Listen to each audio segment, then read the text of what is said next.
That's it. That's what I want to see. A nice big smile. You promised to fight at my side forever, and that's a promise I intend to make you keep. You see, I love them.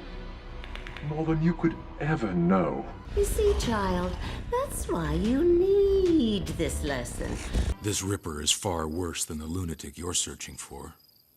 He's a skilled hunter, and he's just getting started. Rising is coming. You cannot stop it. Drill. We'll start around the eye. Grail has made her triumphant and destructive return this year. As the daughter of Darkseid, prophesies to basically end the world, we should expect nothing less. Her moment was probably the Darkseid War from Justice League Volume 2. She nearly destroyed the team. She was literally named the goddess of anti-life. Not even her own family is safe. After the death of her father, she kidnapped someone's super baby and made said baby absorb a bunch of powers, also making that baby's growth accelerate, turning them into the new Darkseid mid-battle, a Darkseid that was 100% under her control. The fight only ended when Grail opened her eyes, blasting through her mom and her dad, creating a huge explosion. It looked like she was gone forever, however that was not the case. Turns out she just went to some underground cave with her baby father and is now raising him down there until he's ready to break stuff again. She is actively speeding up his growth by attacking and ending the children of Zeus, so she's evil through and through. Another villain that has had a bit of a comeback this year is Varn. Varn is thought to be the first ever vampire in history, being turned into one in a ritual performed by Atlantean sorcerers about 70,000 years before Jesus. He also has the usual vampire powers, strength and speed, etc., but also a healing factor, telepathy, shape-shifting, magic, dark force manipulation, and more. In Time Spirits 4, Varn asked the Crystal Skull, the thing that is supposed to be the truth of man, if he was pure evil, and the answer was yes. It was also confirmed in this comic that the only way there will be an end to Varn is if he chooses it, so he is pretty much all-powerful, aside from all the regular vampire weaknesses, of course. For a long time, Varn was vulnerable to sunlight and silver and religious symbols of gods that only existed when he was turned into a vampire, so like crosses wouldn't do anything. The bad news is, when Varn possessed Blade in the recent Blood Hunt story, he lost all these weaknesses. He was only able to be defeated after a long battle against the Avengers and being attacked by a member of Blade's bloodline and someone of his own bloodline. So this next villain has quite the name, so please be prepared. Boss Glitter was the main antagonist of the forgotten DC series about the Heckler. Don't let the ridiculous name fool you. Boss Glitter is a ruthless mob boss. He just happens to have a little bit of flair. He uses old Mardi Gras masks to hide his face, and he controls the city by planting just like a bunch of lieutenants that manage different parts of it for him. The problem is, the Heckler keeps defeating those lieutenants and throwing them in jail, so naturally Boss Glitter wants the Heckler to heckle no more. When his lieutenants fail to end his comedy act, Boss Glitter takes matters into his own hands, and this is a great example of being ruthless with a dramatic flair. Glitter sends a bouquet of flowers to Heckler, who is in the hospital, but with a bomb in them. The Heckler does still survive though, and we don't hear from Boss Glitter anymore because the comics had bad sales, so the whole series was cancelled. But Boss Glitter, he does now live in my head, rent-free. Up next is ironically Overshadow. Barely anyone knows who he is or have forgotten about the villain, and yet he might be one of the most powerful villains Marvel has ever created. Overshadow got his powers from the White Event, and because Philip Nolan Voight was climbing a mountain while it happened and was therefore closest to space, he got the most power. He is able to replicate the powers of any paranormal he encounters. Not only that, but he gets to keep the powers after replication, and not only that, but he can then magnify them. The only power he could not replicate, which ended up being his undoing, was the powers of the Star brand. I think people forget Overshadow simply because the comics he was in weren't very popular as other Marvel stuff, and they were the DP7 comics of Earth 148,611. Spotlight on Graviton. He gained the ability to mentally control gravity after a failed teleportation experiment. At first, when Graviton started being evil, no one really knew because his lab was in the Canadian Rockies, but then someone sent a distress signal signal to the Avengers, so they got involved. The Avengers thought this was going to be a really easy win for them. The guy was just a human, right? Wrong. Graviton literally threw the Avengers around and won the fight. He ended up destroying himself by making a building collapse on him, and it would take a while before he was able to separate all the atoms again. After that, he had amnesia, but eventually returned to a life of crime. Deadringer can take on the form of any dead body he touches, and it's a lot more useful and can cause way more problems than you might think. Deadringer is a mutant. His mimicking abilities are not reserved for people, you can also mimic animals. He discovered his abilities by touching his deceased cat and then father, which is traumatic. Choosing to use his powers for evil, he started to remove pieces of heroes from their graves, because when he touches a deceased super person, he gets their powers. Deadringer is limited to one person at a time, and if he wants to revisit the body of someone, he has to touch them again. And that is hard when you take decaying into account. A major inconvenience. Deadringer's most famous battle was when he and his partner, Super Patriot, became Porcupine and Captain America to destroy Cap's reputation. The two staged a fight at a charity gala and deliberately hurt the crowd. The pair were eventually arrested. Sticks and Stones have very different origin stories, but are now connected for life. Sticks was originally homeless, and Stone was on a team of scientists doing experimental cancer research. The team of scientists were offering compensation for anyone willing to be experimented on, so Sticks signed up. Stone thought that someone could become immune to cancer the same way you can become immune to snake bites. Of course, he did run the test on Sticks, and of course, it ended in the worst way. Sticks became a walking cancer, decaying any organic matter he comes in contact with. Awful outcome, but at least Stone's theory was right. Sticks was immune to cancer himself. Stone felt really bad about this and vowed to find a cure for Sticks. Somewhere along the way, we actually don't know how it happened, but Stone turned into a big stone monster, and with that he gained the ability to decay any inorganic matter. One hero that did fight them that I think was a worthy match was Deadpool. Bloodshadow is a very cool villain that I don't want to meet, but I do think they should bring back. He was known for facing off against Wolverine. Bloodshadow was capable of telepathy and a trained martial artist. He is also very familiar with the human body. He knew all its deadly pressure points like the back of his hand. He combined this trio of skills into an interesting fighting style. He would use his telepathy to determine an opponent's next move, his martial arts training to counter it, and his knowledge of the human body to determine which deadly pressure points would be exposed so he could hit them. The man was clearly incredibly intelligent. He won most of his fights quickly and without any harm done to him using his unique method. Unfortunately for Bloodshadow, his telepathy was a bit too powerful in a fight with Wolverine, and he accidentally unlocked Wolverine's base feral animalistic instincts. No one can survive those, not even Bloodshadow. I would love to see him brought back though to fight against other Marvel heroes, just to see what happens. Up next is the Sphinx. He started out as a simple wizard, but then became wielder of the Cawstone and eventually a cosmic class threat. After finding the Cawstone, it quickly attached itself to his forehead, and it came with a long list of pretty cool powers, including immortality, telepathy, flight, teleportation, illusion creation, and more. One of his underutilized powers is his ability to alter reality. He usually keeps it on the less dramatic side, but could cause some real problems if he wanted to. Sphinx eventually grew tired of being immortal and decided to search for a way to get the stone off. He did so in a manner that gained the attention of the Fantastic Four, now dead set on stopping him. They called in Galactus, who defeated Sphinx, stripping him of his power, then sent him back in time in a time loop to live his life again and again. However, they forgot that Sphinx already existed at that time, so now there were two. Together they developed a way to prevent his future fate, and he almost succeeded. He lived on and continued being the worst. When I came across Creed Harley Quinn, or Hyena, in my research for this video, I literally thought to myself, oh yeah, he's going in, he sounds like a total nightmare. We all know Sabretooth, the thorn in Wolverine's side. We all know the Joker, Batman's permanent headache. In a burst of creativity, Marvel and DC decided to combine these two to create the most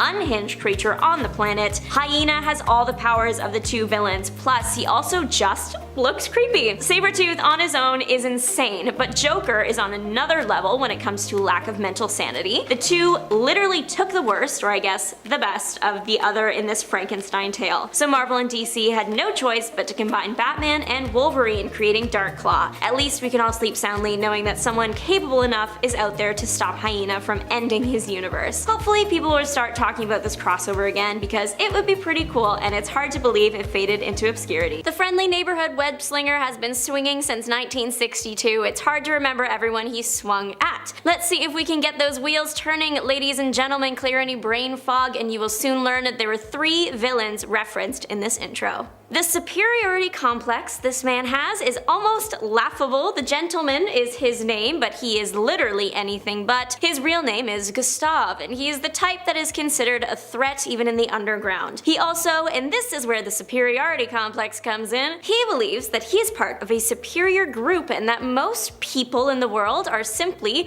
wastes of space, and the only thing they provide to society is being cannon fodder. He is a villain, I'll give him that. His absolutely wild connection to Peter Parker, he was almost the guy that killed Peter's parents. He was trying to get Logan, but Peter's parents stepped in. In retaliation, the gentleman alerted another bad guy about the Parkers, and then that guy ended up being responsible for the parents. The gentleman did request for Peter's life to be spared so Peter could be a later challenge. It's messed up. He did learn about the accident that made Peter Spider-Man and even kind of protected the kid by ending anyone who knew Peter's identity. So he did good things in really twisted ways and bad things in twisted ways. If he does something, it's probably twisted. For all his superior thinking, he was just a regular human, no superpowers. His only power was financial power as he was rich. He did have a bodyguard named Pity with the ability to create darkness. This villain has 5 known appearances in the comics, but a what would have been a major role in the Amazing Spider-Man films. I love those movies, and the cliffhanger they were left on, I think about it once a week and get upset. The gentleman appeared in the mid-credits scene in the first movie, and after the big fight in the second movie, he's presumably the one hinting at forming the Sinister Six in that franchise. I'm so mad we never got to see it. Fog literally slipped through our fingers. He does have a power. He can turn his body into green fog on command. He can make his body dense to an extent as well, like a ghost that can touch things and choke things. The villain is described as a slippery ghost of mist. He uses his powers to assist him in his line of work, that being a contract slayer. He actually started out as just a regular human that had a not so regular line of work, but when he was set to end a physicist, an explosion in the lab gave him his powers. He didn't work alone though. His partner in crime literally was Knight, but we will talk about him next. The duo was hired by Kingpin to take down the Arranger, and they did, and that's what brought Spider-Man into the mix. Spidey chased the criminals down and defeated them by knocking them out. That all happened in the Spectacular Spider-Man issue 165 to 167 in 1990. No one knew where they went for the longest time after this until 2004's Marvel Knights Spider-Man. They had a very small cameo in the scene where Venom is being introduced. After that, again, where are they? Moving on to the other half of the destructive duo, Knight, spelled like a medieval knight because that is what he was. The power he got from the lab explosion was the ability to turn himself into a knight, the medieval man of armor. The knight form is a very strong suit. It can resist most forms of harm, except for lots of electricity. That's what Spidey used to knock them out in that previously mentioned comic. Also, just so you know, the characters' real last names are Fog and Knight. This was always in the cards for them. In the comics, it's theorized that the characters turned into their last names because that was how they saw themselves. So one thing about Peter's story is that he's bullied. He gets bullied in high school, right? We all know that. What if I told you there was someone who got bullied even more? Not to make this the Pain Olympics, but Peter is losing to Charles Wiederman, later Molten Man. He became Molten Man when he attempted to create a vibranium skin suit that would protect soldiers from any impact. The guy cut corners though, which led to the vibranium in the lab to blow up and attach itself to Charles. Now Charles was coated in vibranium and has all the powers that vibranium does. Unfortunately, the suit and the lab had a bunch of chemicals in them, and Charles's mental stability is soon holding on by a thread. He goes around on a slaying spree to find former classmates that bullied him. He took out a few people and burned down Peter's apartment. He's nothing if not thorough. Eventually, Peter realized that vibranium, Molten Man himself, can be hardened under extreme pressure, so Peter trapped Molten Man in a pressurized chamber which caused Molten Man's body to harden and prevent him from moving. The good news is Charles volunteered to get tested on for a cure to metals wearing people. Happens more often than you think in Marvel, and he was cured, lived happily ever after. Big Wheel is the villain, and he drives a, you guessed it, big wheel. His last name is also Wheel, so we should have seen this coming. Jackson Wheel was a villain even in his everyday job. He was a businessman, specifically a corrupt one that embezzled money. money. He hired this other villain called Rocket Racer to steal the evidence of his crimes, but Racer withheld the documents and asked for more money. He told Wheel that his jet-powered skateboard was going to keep at Wheel's case until he paid him. Wheel decided to hire the Tinkerer to create a weapon for him to fight the skateboard. That weapon was the Big Wheel, a large mono-wheel equipped with armor and various weapons. The Big Wheel and Spider-Man fought for the first time when Spider-Man was fighting Racer, actually. Wheel was after Racer and chased him through traffic, flattening cars on the way. The Racer led Big Wheel to the water, and just before Racer was going to get crushed and pulled in, he was pulled out by Spider-Man and the wheel fell into the Hudson River. He survived and would go on to cause chaos for various other heroes, including Spider-Woman. In total, Big Wheel has just under 20 appearances. The name Draco, when I say that, you probably think of the blonde from the Harry Potter series, but that name also belongs to an interesting Spider-Man villain. Q Drake was a scientist, winning a Nobel Peace Prize for his work in the field of biology. The man would turn out to be anything but peaceful though, and honestly was just the lizard in a different font. Drake's research project was combining iguana genes with humans, tested it out on himself, and became Draco the Dragon. He walked like a man but had the fire of a dragon as well as poisonous gas. He was huge and had these massive wings when there was this meteor shower, and that's when Draco first appeared, so it looked like he had flown down into space, also a play on the Draco constellation there. To top it off, he made such a grand entrance he declared he wanted to rule the Earth. Classic move. Spider-Man and Draco ended up fighting at the top of the Empire State Building, and when Draco fell off, he transformed into a little iguana and disappeared into a wall. That's it. This story was part of this thing Marvel Comics did in the 1970s, where they released a story on record instead of on the page, so it's no wonder he slipped away and we haven't seen him again. This guy makes me so sad. He was a villain at first, but he didn't want to be. Mindworm was born with his powers. They weren't good powers, so he was set up from the start. He had the ability to drain mental energy from people around him. His other powers were mental based too, like telepathy and mind wave blasts and illusions. He was also known to invade dreams, be a natural genius, and when he drains energy, he could do that to the point of death, but he didn't want to do that. Though he wasn't strong physically that much, he could absorb so much energy and make himself very strong, even strong enough to fight Spider-Man. The character has less than 10 appearances and has lived quite the heartbreaking life in those 10 appearances. When he was born, he didn't know how to control his powers. He was literally a baby, so he accidentally made himself an orphan. In the orphanage, people started calling him Mindworm. He aged out and moved to a neighborhood in New York where he could harmlessly feed off the residents. He was found by Spider-Man and the two fought each other. Spidey won, they fought again, and Spider-Man won again, but double won this time because Mindworm realized that he wanted to be a good guy. Unfortunately, Mindworm was taken advantage of by some goons and went to jail. He couldn't hold down a job after jail and became homeless and was eventually beaten on the street and passed before Spider-Man could help. It was really sad. R.I.P. Mindworm. Pstar, or Thomas Duffy, has had about 2 appearances, which means there really isn't much to tell here. He first appeared in Amazing Spider-Man 409 in 1996 and then died that same year in Spider-Man Unlimited 14. What did he do in that short time? Well, he was a player in the Great Game. Pstar, Rhino, and Joystick teamed up together to fight the friendly neighborhood web-slinger. Pstar wore a suit that generates a magnetic field, allowing the villain to attract and repel whatever he wants to fight with. It's also resistant to Peter's webbing. Of course, even 3 against 1, Spider-Man came out on top and Pstar went to jail. Eventually he got out but was shot in a different battle and perished. This fashion icon should be in the pages of Vogue, not forgotten. Belladonna, also known as Madame Belladonna to distinguish from another character with the same name, was an American in Europe. She opened a fashion design business with her sister and all was well, slaying the game, until this man came along and ruined everything. Roderick Kingsley, hashtag not my Roderick, came along and stole the sisters' designs and took them to America to sell. Also, Kingsley later became the Hobgoblin, so he sucks literally across the board. Madame Belladonna was rightfully very angry about her stuff being stolen and put together a team of henchmen to track the goblin down. The team found him and attacked, but Spider-Man swooped in to save the guy because he was just a defenseless human at this time after all. There were a series of fights until finally Belladonna and her henchmen henchmen were webbed up by the spider and left for the authorities. Belladonna only appears in 3 issues: Peter Parker, The Spectacular Spider-Man 43, 47, and 48. And we don't know where she is, if she's designing prison jumpsuits, I don't know. Other characters are now named Belladonna and have no correlation to her. Of what's been shown, Belladonna has no superpowers, but she is very good at chemistry and of course design. She has a gas gun that can render someone unconscious. She will also put this gas in perfume bottles for a more high fashion look.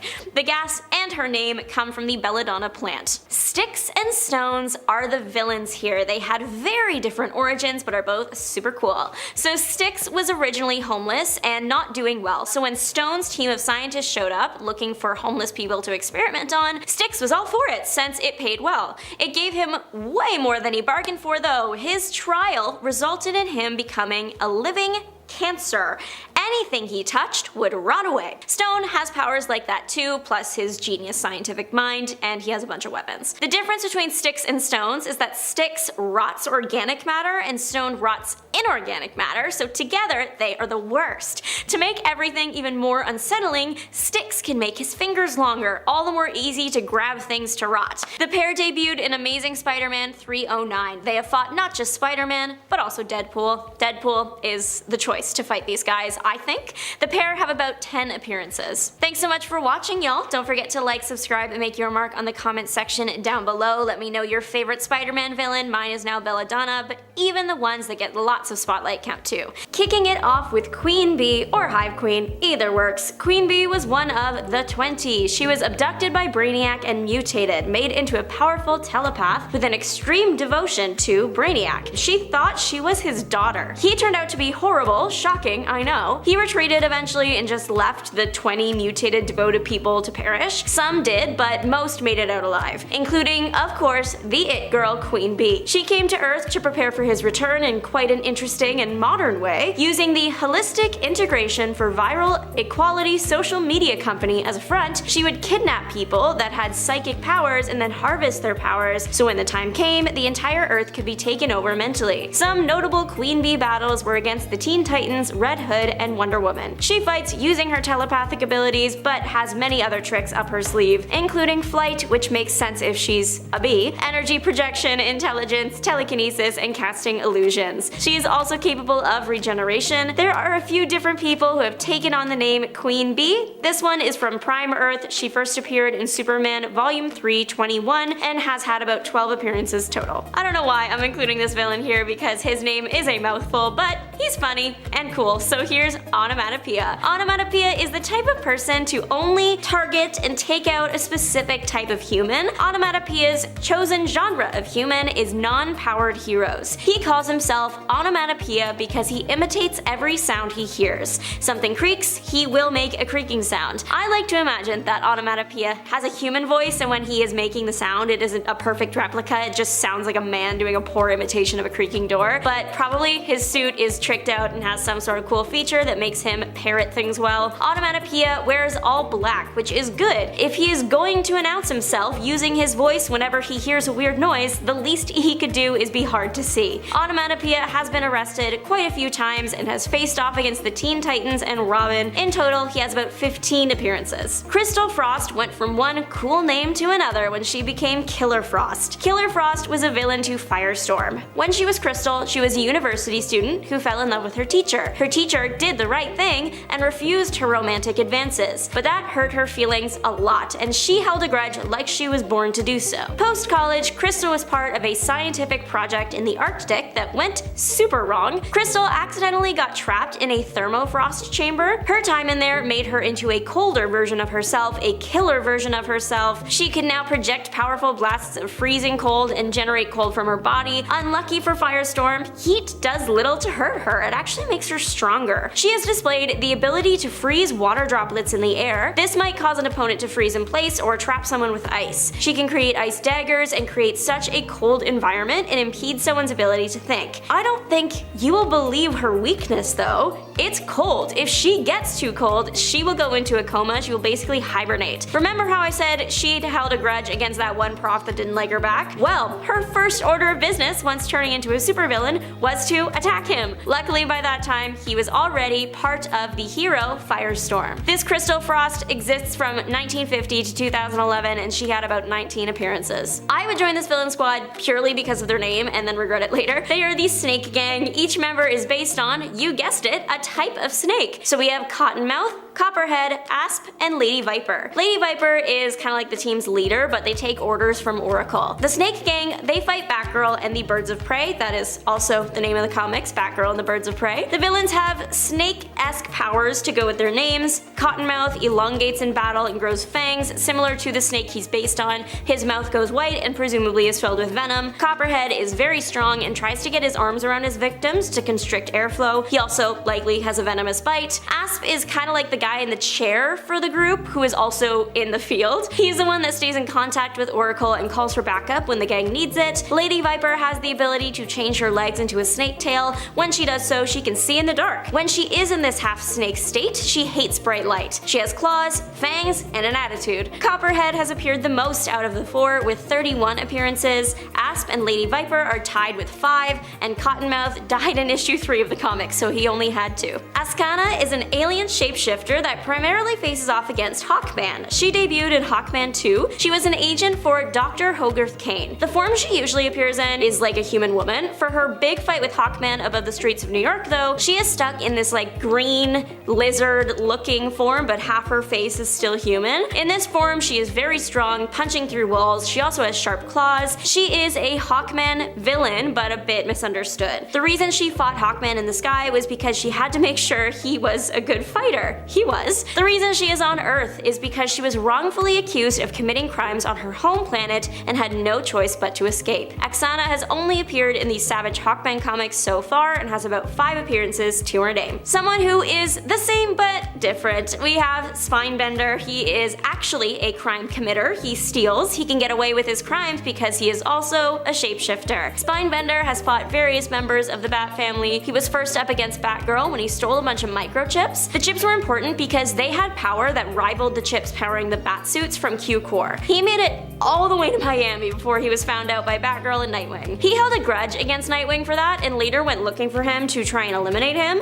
In the scuffle between those two, Spinebender broke a street light that electrocuted him to the point where he should have died, but he didn't die. Spinebender is still out there and currently he has 3 appearances to his name. Animal Man's comics are weird enough, but issue 28 actually hurt my eyes to read. So the next 2 obscure villains are Front Page and Notional Man. Animal Man 28 is the first and last appearance for Front Page. He either was born with or grew into looking like the front page of a newspaper. He looks like if a mummy was wrapped in newspaper headlines instead of bandages. He holds his own in hand-to-hand combat and his weapon of choice appears to be a rolled up newspaper, but his main power is the news headlines on him. They mess with his opponents psychologically. Depending on who he is fighting, he is covered in disturbing headlines about that person. Usually it's covering their death. Seeing the disturbing headlines about himself activated Animal Man's animal instincts and he smacked Front Page with his own paper, and now the only headlines Front Page shows are about his own death. As for Notional Man, he made it to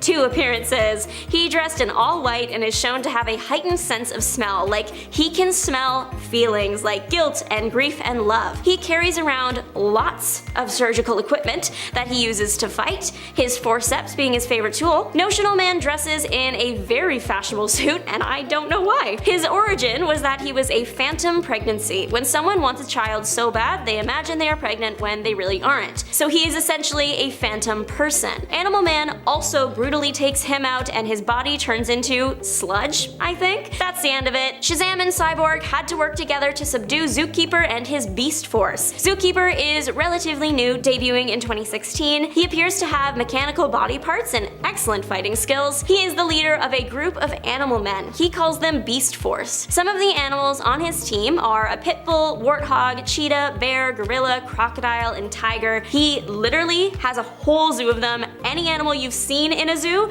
just assume they are on Beast Force. The animals all have armor and big guns, plus all the weapons their natural biology affords them, like claws and fangs or tusks. We don't see much of the battle with the animals, but we do get to see the final bit. Cyborg sends out a powerful blast, and Shazam is pictured perched on a pile of the Animal Men things at the end. Zookeeper is arrested, and currently this is his only appearance. Plastic Man's comics give us the gift of some of the most ridiculous villains, and I could not be more grateful. Today we are looking at Carrot Man. Carrot Man was in a live studio audience for the game show Let's Make a Steal. The audience for that show, usually they dress in fun costumes, so Carrot Man chose to wear a carrot costume that day. He started out as just a regular guy. The show's prize for the moment was a blender, and the person that won it was so excited she won that blender that she for some reason threw the blender into the audience. It smacked Carrot Man right in the head. It hit him so hard it awakened his inner evil, and that was that. He now had no choice but to commit a crime. Also, he passed out and no one cared. No one called an ambulance, so I don't really blame him for the inner darkness awakening. Carrot Man is new at being a criminal, so he announced on camera the crime he would commit and challenged Plastic Man to stop him. We know probably how the crime went. He went to jail. Carrot Man had a happy ending though.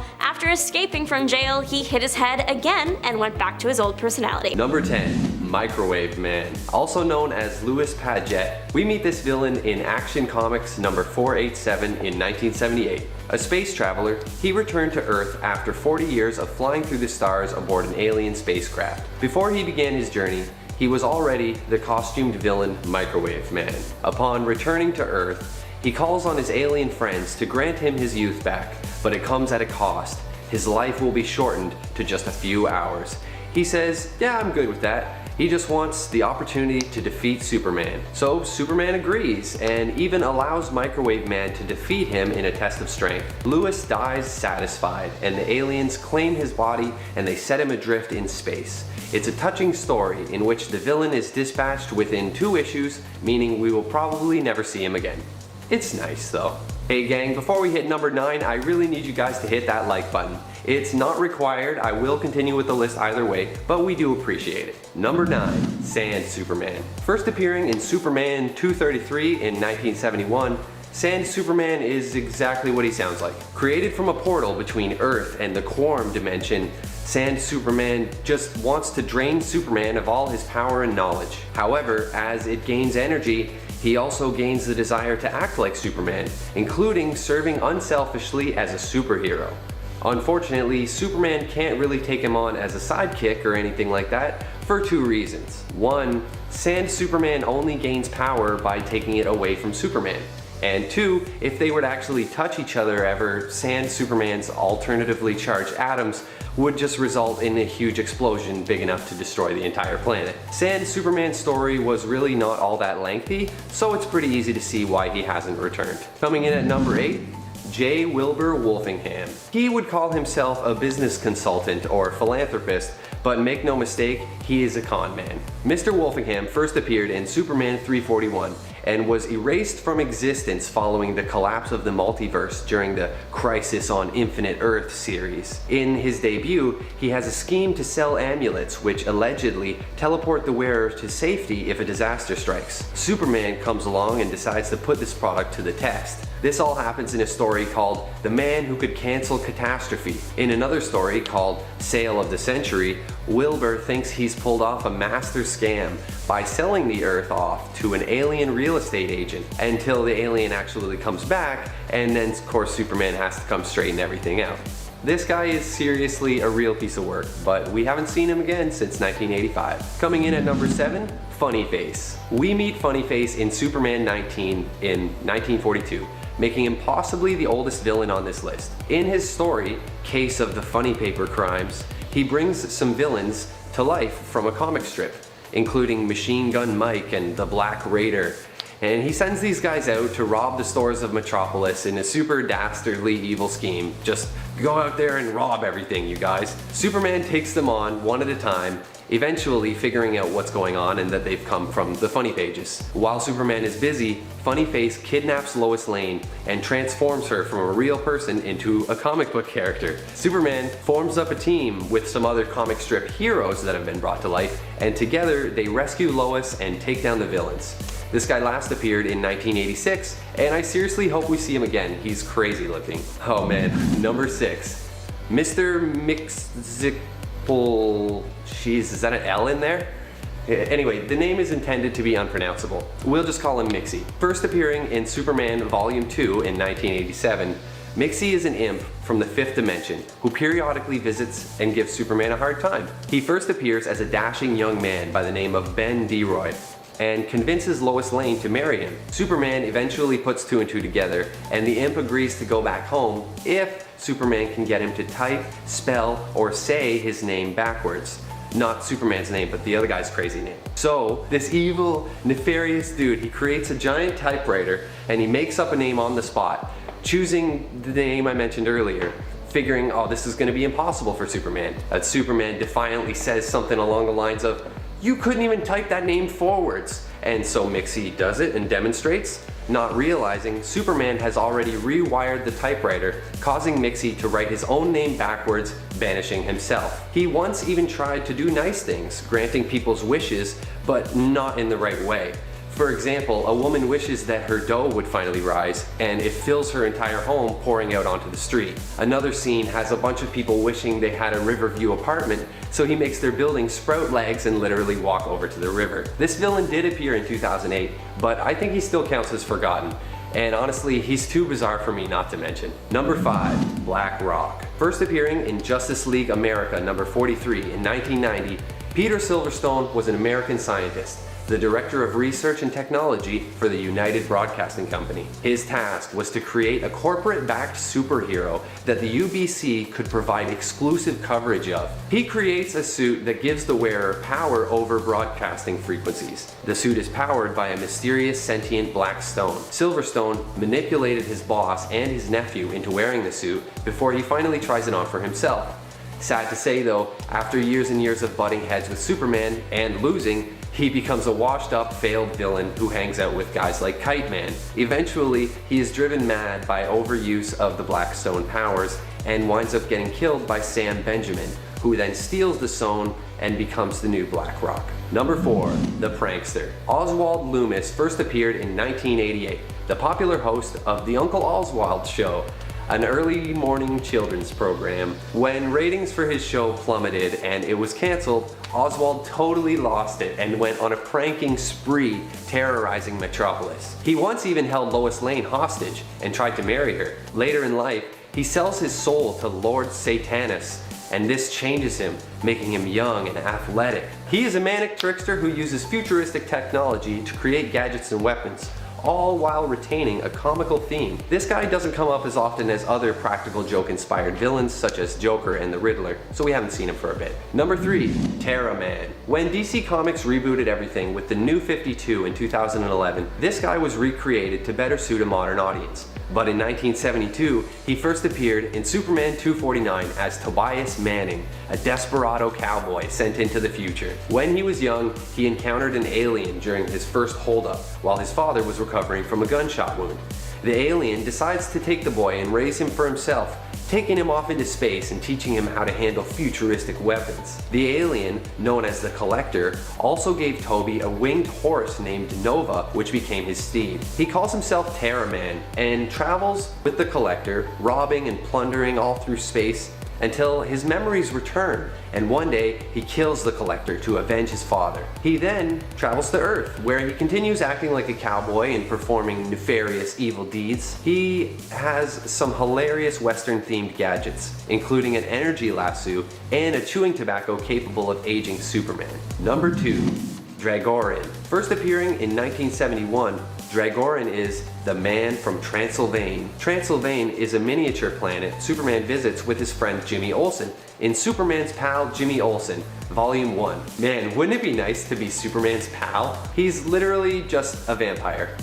We think the writers might have been phoning it in a bit on this one. Throughout the story, Superman and Jimmy encounter not only Dragorin, but a werewolf too. I really wish I had more to tell you about this guy, but there is a reason that he's a forgotten villain. And now, number 1, Zam the Invincible. This dude appeared in Action Comics 351 in 1967. Zam was created by the god of Olympus after they looked into the future and saw Superman, believing him to be a rival god. Zam was built from clay and sent off to defeat the Man of Steel. Using godlike powers making him seemingly unstoppable, he becomes the leader of the United Crime Syndicate and humbles Superman. Superman is only able to finally defeat Zam after collecting a magical belt from another group of gods led by Neptune. Zam's name is an anagram in reference to the godlike powers he possesses, including Zeus, Hercules, Achilles, and others. He has not reappeared since his defeat, but it would be nice. Number 10, Mr. Sinister. We were so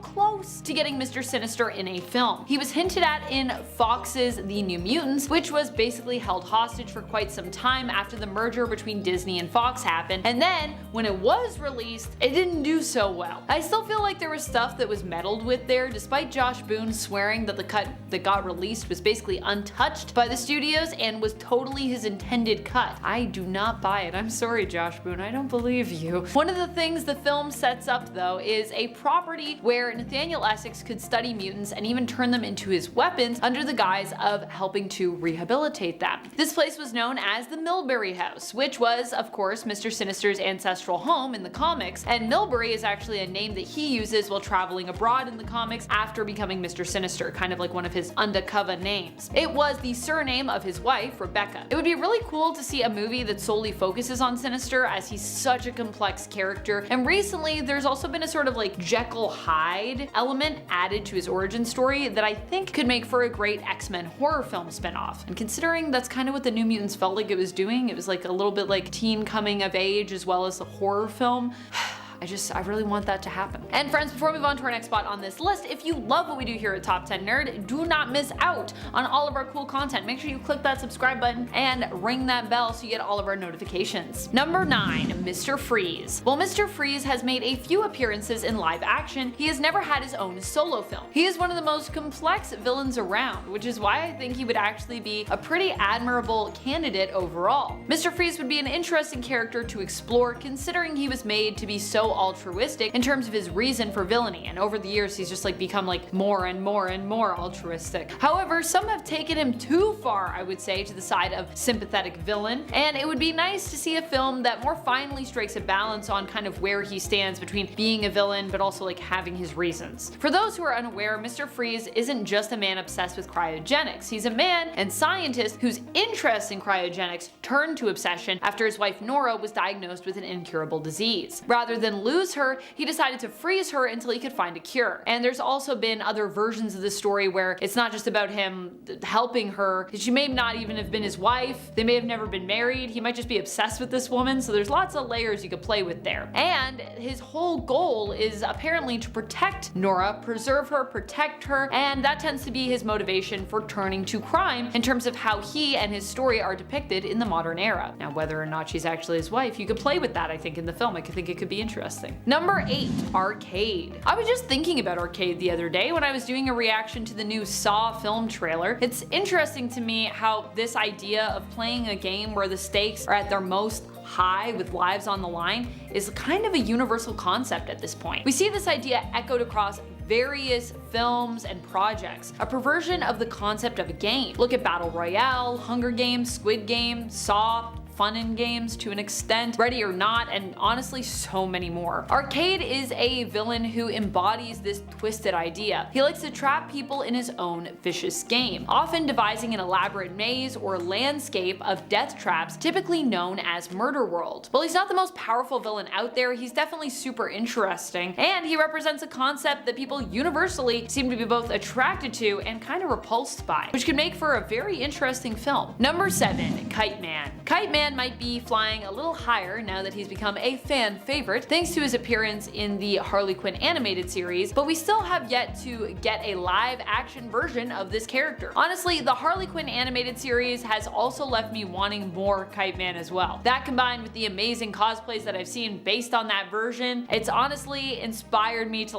want to see Kite Man on a big screen. I could definitely see Kite Man fitting easily into James Gunn's DCU, that's for sure. So maybe James Gunn will give us a Kite Man movie. That would be kind of interesting. I think people would love it. I think it would be as successful, if not more successful even maybe than Peacemaker. Number 6, Madelyne Pryor. Obviously, I can't talk about villains who deserve their own movie without highlighting one of my personal all-time favorites, Madelyne Pryor. I also may selfishly want her to have her own film so I can get the chance to play her, but honestly, she's one of the greatest characters out there. So even if it wasn't me but someone else in that role, I would still be just super excited to have her up on the big screen. But Marvel, if you're watching, I have the skills and I would be happy to step into the Queen of Goblin's shoes if you would have me. Why does Madelyne Pryor deserve her own film? Because she is one of the most complex villains out there. While she is a clone of Jean Grey, Madelyne shies away from letting this define her or her character. And I'd even say there are layers baked into her character in actually relation to Jean and her relationship with her. She resents Jean, but she also admires her, putting her up on a pedestal. She also despises her, but at the same time, Maddie would not exist without her. Like I said, she may be Jean's clone, but that doesn't simplify anything for her character. It actually makes her more complex. Number 5, Poison Ivy. Poison Ivy has always been considered a classic character, and yet we haven't had a live action adaptation of her on the big screen for some time. We've seen her pop in here and there in TV shows, but I'm still waiting for the next big project where she can really soak up the limelight. Ideally, a very lime green limelight. I feel like a solo Poison Ivy film could be a great way to introduce Pam to an even larger audience in 2023 or beyond, and what better time for an eco-terror villain, honestly,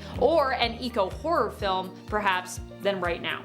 This is basically what we're just dealing with on the everyday. So there's a lot you could play with, and I feel like people would be super here for it mentally. Number 4, Destiny. Destiny is a villain that until recently most folks had forgotten about because she was dead. In the films, she doesn't even really exist. And while I didn't mind the weird love triangle turned kind of love square in the X-Men First Class films between Mystique and Magneto and Professor X and Beast, I would like to acknowledge that those films pretty much erased one of Mystique's most important relationships from the comics. If not, I would say the most important relationship. The love between her and her wife, Destiny. Destiny for many years was allied with Mystique, and together they even adopted Rogue, with her being their daughter that they raised together. I would love a feature film that showcases Destiny and also highlights the love story of her and Raven. It would really be nice to have, considering how for so many years comic book censorship actually prevented them from even being a firmly established couple in the comics, despite that always being Chris Claremont's intentions for their relationship with one another. Literally, they were supposed to be the moms of Nightcrawler, and then that never happened. It's all censorship, baby. Number 3, Brother Blood. Brother Blood has recently had a comeback in the comics with his reappearance in the current Titan series. He's posing as a reformed villain currently, but I, for one, I'm skeptical about that. Honestly, he's just too good of a villain for him to be reformed in my eyes, and I'm hoping we get to see just how bad he truly ends up being. Fingers crossed. Brother Blood is widely underappreciated, and even the recent live-action version of his character in Titans didn't really stand by himself, with him having direct ties to Trigon, who is his father in the show, instead of just worshipping Trigon. I know he's always been somewhat connected to him, but he wasn't his son before. At least not any version of him that I've known in the comics. I personally feel Brother Blood stands on his own and prefer his own more bloodied past in the comics. I would love to see this version of his story brought to life in a standalone film. Honestly, it'd probably be pretty terrifying. Brother Blood is scary, and he just doesn't get enough hype. He's awesome in a scary way. Number 2, Doctor Doom. I mean, Doctor Doom isn't really so much forgotten by many of us. He is admittedly beloved by so many fans, but when it comes to the MCU, it does feel like he's been forgotten. He's one of the greatest, most complex villains around, and yet we haven't seen a live-action adaptation of him in years. So I'd argue when it comes to the films, at least, he has been forgotten. I would love to see a version of this character as a lead in his own film. Honestly, I don't even think you would actually even need to start with his origin. Doom has such a rich history as a character, there are many points you could feasibly begin his story from and focus on. I'd even say you don't necessarily need to have the Fantastic Four in his film. Now, while the FF did help helped to shape him. In the modern era, he's very much a villain who stands on his own and who could easily be matched up to fight against any hero. And also you can play with the fact of like him being a villain, but there also being some heroic elements, I would say, to who Doom is at times. Number 1, Clayface. Clayface is one of those villains who I don't think honestly just gets featured enough, and definitely has not been featured enough on the big screen. That is for sure. The interesting thing about Clayface, at least in regards to the main version of the character I'm most familiar with, Basil Karlo, is that he can transform into pretty much anyone he wants, which makes him an exceedingly interesting character in terms of how he could be depicted on the big screen. You could either have a series of different actors playing him as sort of a collective, or one actor who just gets to basically become the master of disguise, which honestly would probably be super fun. Either way, I think he's very intriguing in terms of his abilities. He is also surprisingly complex, having been redeemed a few times over the years, and even becoming, for a time, a member of the Bat family. Number 10, Deacon Frost. Deacon Frost is iconic due to his attachment to Blade, and I feel like a lot of people don't just forget about him, but by extension forget about Blade, which is why they forget about Deacon. I mean, it doesn't help that Deacon has kind of been dead in the comics for a few years now. But while you might have expected him to die in a Blade comic, we couldn't even give him that. Instead, he died in Falcon's comic, although at least, you know, Blade was there. Blade was also in the comic. Deacon met his end in 2018 in Falcon issue number 8 from the second volume of the Falcon series. Fortunately, with us on our way to getting a new Blade feature film, there is a good chance Deacon Frost will see a resurgence of some sort. I don't know if we'll see him again in the comics, but odds are at least good we'll see a version of him once more on the big screen. And friends, before I move on to our next spot on this list, if you love what we do here at Top 10 Nerd, and if you love when I get to talk about villains, I know I love it, be sure to head on over to our villains playlist to check out even more good evil content. Number 9, Giganta. Giganta, for those who are unfamiliar, is a Wonder Woman villain. Why do we love her? Well, she's a giant ginger for starters, so I mean, that's pretty cool. But she also is a complex character. The first version of her to appear was actually just a giant ape who was genetically altered to be a human. I'm not kidding, that is really the story that we had originally for her. She first appeared in Wonder Woman issue number 8 back in the 1940s. That is how classic she is. However, from there, she'd get a less goofy backstory, but her character would always be somewhat goofy because she's still an evil genius thief, which is what I honestly like about her. I personally love when my supervillains and superheroes have an element of oddball fantasy to them, but I still want them to be somewhat grounded, you know? This is comics after all, and sometimes comics are kind of ridiculous. You can be ridiculous, but you can still have something to say as well. And that's what I love about villains like Giganta. Sadly, she doesn't get featured and remembered as much as you'd expect for someone who is literally a big deal. Number 8, Moonstone. Moonstone is one of those villains who I feel hasn't come up in a long time. Is she dead? I checked, and apparently, no, she's not. Moonstone was initially a major Captain Marvel villain from the days back when Carol was known as Miss Marvel, and I actually really love her as a villain for Carol. Captain Marvel doesn't necessarily have some of the strongest villains in comics, so I personally would love to see a return of Karla Sofin's Moonstone in the near future. Maybe we'll see her at some point in the new Captain Marvel series that just launched. Who knows? Number 7, Taskmaster. Taskmaster is one villain who I feel like doesn't usually get enough love in the comics. The only time I see his fans emerging to proudly show their love and appreciate him is when Tony Masters becomes a different person entirely, like in his MCU appearance. Which, to be real with you, I actually didn't hate myself, but I know some people who were pretty perturbed by this because they were truly big Tony Masters fans. And when they explained to me some of the stuff they loved about him, including how sometimes goofy yet also badass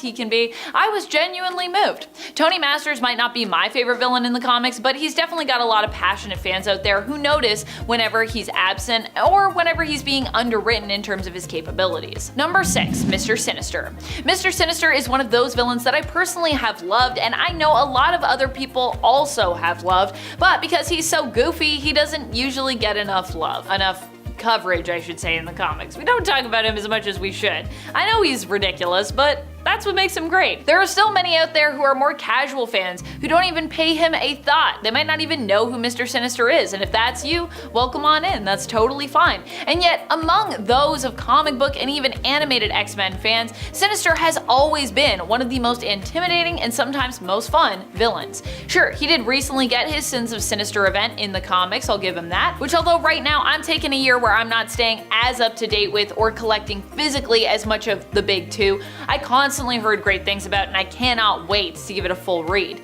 But at the same time, this felt also like a resurgence of Sinister, this era, this Krakoan era, which we're now coming to an end of. Ever since Hellions, I feel like Sinister was on the up and up, but even now, where is he? What is he doing? It's very likely that once again he'll fall by the wayside and be forgotten, especially with him being in the pit, until someone else is ready once more to realize just how cool he is and bring him back into prominence again. Number 5, Shadow King. Remember when Shadow King was all the rage in the comics? Okay, so I don't know if he was ever really all the rage, but there was a time when he was considered to be one of the most fearsome villains that we had for the X-Men, and I remember it. Or at least, I remember it through reading about it when it happened. I wasn't actually alive when Shadow King first appeared, and I was only pretty little when he terrorized the X-Men as one of their star villains. But I've experienced the fear through going back and reading some of those older comics. You know me, I love 90s comics even though they're ridiculous. Shadow King hasn't been forgotten entirely today. He's still around, but he's just not quite as intimidating and fearsome as he once was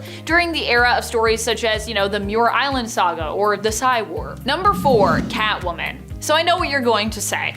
Amanda, how dare you imply that I forgot Catwoman? I would never. Yeah, I figured you might say that. But I'm not talking about forgetting Catwoman straight up in regards to this point, so hold those horses. I'm talking about forgetting where she came from. I feel like in modern comics, Selina is so often portrayed as an anti-hero, and even at times just a straight-up hero, that we forget her origin and her role as a villain.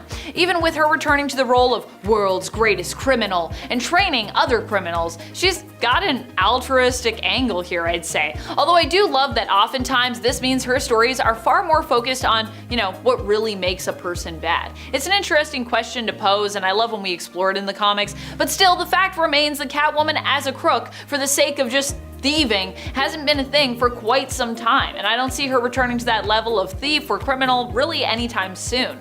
As time goes on, I imagine most readers will continue to forget more and more just what Catwoman was once capable of and how dangerous she once dared to be. Number 3, Brother Blood. Brother Blood is just one of those villains who I think is so underrated. I mean, now we're getting to see more of him in Titans with him returning there, but ever since I found out about him, I wondered why he wasn't around more. After all, this is a villain who is basically kind of a necromancer, or not really a necromancer, maybe a powerful hemomancer. The fact that Brother Blood can basically take control of any superhero he manages to get the blood of makes him not only insanely powerful, but also honestly quite terrifying. I personally have a fear of possession, and the fact that it is something which Brother Blood is capable of and relatively easily can do to someone, even someone as powerful as Superman, let's say, well, it's my most sincere kind of frightening. Number 2, Violator. Violator is another one of those villains who just pops up every now and then, making us remember just how cool and terrifying he is. For me, I first fell in love with the horrifying reality of this villain when I saw the Spawn movie for the first time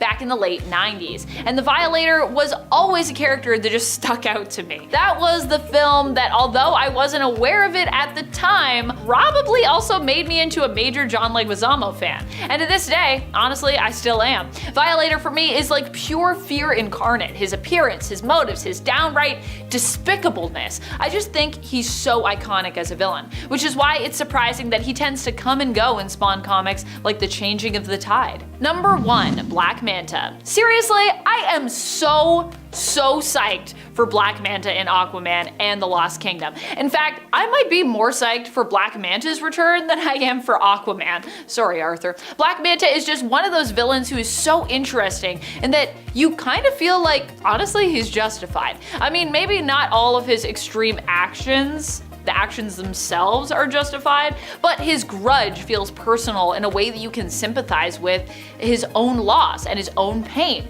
And honestly, that's what I love about him. It also makes him pretty brutal, but you can understand why he himself can excuse that behavior. That doesn't mean it deserves to be excused, but it does make him a pretty intimidating foe for Aquaman because he's so darn committed and willful, and sometimes he's kinda right. It also means that on the rare occasion when he chooses to ally himself with Arthur, he's often a powerful and equally intimidating ally.